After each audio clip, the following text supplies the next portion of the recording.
Originalmente chamada de Operação Overcast, a Operação Paperclip foi o nome do código da operação realizada pelo Serviço de Inteligência Militar dos Estados Unidos, para cooptar e levar ao país cientistas especializados em foguetes V1, V2, eletrogravitação e armas químicas após a Segunda Guerra Mundial. Esses cientistas, dentre eles Wernher von Braun e suas famílias, foram secretamente levados para os Estados Unidos, sem o conhecimento ou aprovação do Departamento de Estado norte-americano. Nenhum deles tinha qualificação para um visto de entrada nos Estados Unidos, pois todos haviam servido à causa nazista durante a Segunda Guerra Mundial. Eu sou Sidney Góes e você está no Placebo. Vem comigo, que no caminho eu te explico.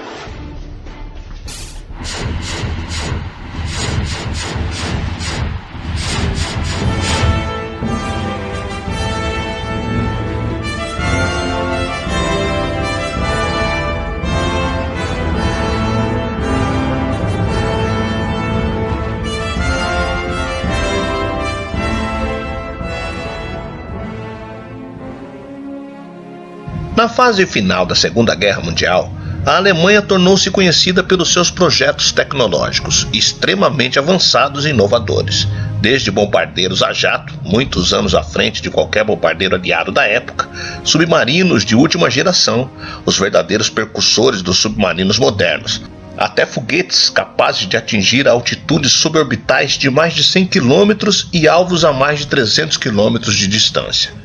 A partir de 1944, quando se tornou evidente que o fim da guerra estava próximo, os aliados, tanto os norte-americanos como os britânicos e os soviéticos, entraram numa corrida com o objetivo de capturar o maior número possível de protótipos, projetos e, principalmente, engenheiros e cientistas alemães. Eles sabiam que os alemães estavam à frente em muitas áreas da engenharia militar, com destaque para a aeronáutica e também na área dos foguetes, setores de pesquisas que representavam o futuro da guerra e cujos projetos eram extremamente valiosos. Em 1944, o chefe da Associação Alemã de Pesquisa Militar, Werner Heisenberg, fez uma lista com o nome de todos os cientistas alemães e as suas áreas de especialização.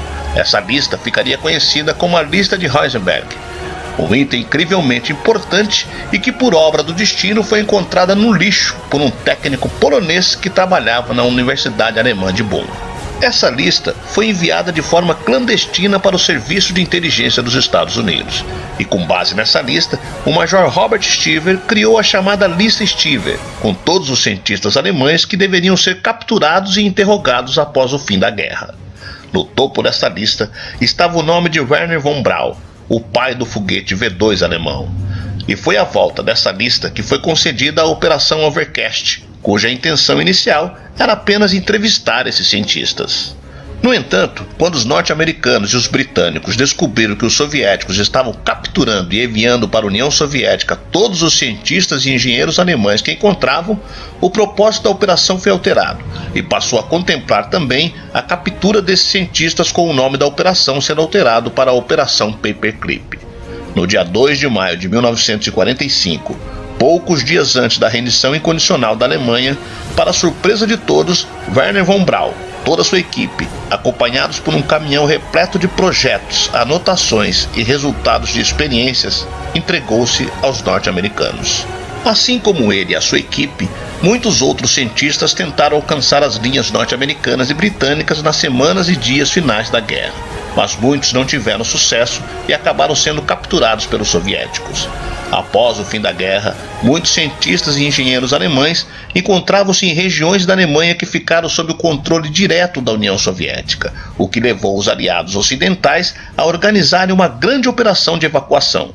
Entre 1945 e 1947, mais de 1.800 pesquisadores, cientistas e engenheiros alemães, acompanhados por quase 4.000 membros das suas respectivas famílias, foram retirados dessas regiões e enviados para as regiões que ficaram sob a jurisdição direta dos Estados Unidos. Mas desde maio de 1945 que os primeiros cientistas alemães começaram a chegar, com destaque para o Dr. Herbert Wagner, o inventor do HS-293, o primeiro míssil guiado antinavio do mundo.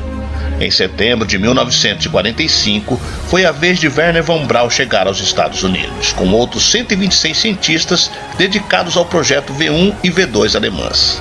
cada um dos quais com contratos milionários assinados com as Forças Armadas norte-americanas. Estima-se que o contrato inicial, assinado por Von Braun, tenha sido com o salário anual, que em valores corrigidos atuais ultrapassava uns 2 milhões de dólares.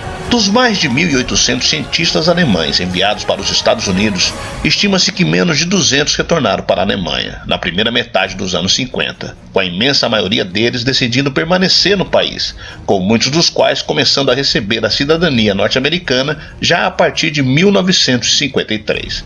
No total, se forem computados apenas os valores das patentes e dos processos industriais que foram distribuídos pelos Estados Unidos, pelo Reino Unido e pela União Soviética, o valor ultrapassa largamente os 50 bilhões de dólares em valores corrigidos. Infelizmente, a União Soviética, por ser um regime fechado, não revelou os valores, mas acredita-se que entre 1.500 e 2.000 cientistas, técnicos e engenheiros alemães foram enviados para universidades e institutos soviéticos de pesquisas. Esses cientistas foram cruciais para a aviação soviética. Por exemplo, o Klimov VK-1, o motor do MiG-15, um dos caças de primeira geração de maior sucesso no mundo, foi praticamente todo construído por alemães, que participaram nos projetos dos motores a jato dos caças alemães da Segunda Guerra Mundial. Nos Estados Unidos, esses cientistas também desempenharam um papel tremendamente importante, com destaque para as áreas de foguetes com os trabalhos de Wernher von Braun, que resultou no foguete Redstone, o primeiro míssil nuclear balístico dos Estados Unidos, e nos anos 60, no projeto que daria vida ao Saturno V, o maior foguete alguma vez construído e que levou o homem à Lua em 1969. É difícil mensurar com exatidão todas as contribuições dadas pelos cientistas alemães na União Soviética, nos Estados Unidos e no Reino Unido, com muitos desses alemães se destacando em projetos importantes até pelo menos o início dos anos 70. A Operação Paperclip não foi um caso único. Também houve uma operação semelhante para recuperar os cientistas japoneses responsáveis pelas experiências de guerra química e bacteriológica nos cidadãos chineses, a recuperação da ultra-secreta e sinistra Unidade 731. As evidências apontam que alguns alemães supostamente derrotados na Segunda Guerra Mundial não só não foram castigados pelos seus crimes, como passaram a ocupar cargos de relevos em áreas estratégicas nos Estados Unidos. Dirigiram a NASA, foram figuras de destaque na CIA e na máquina político-partidária.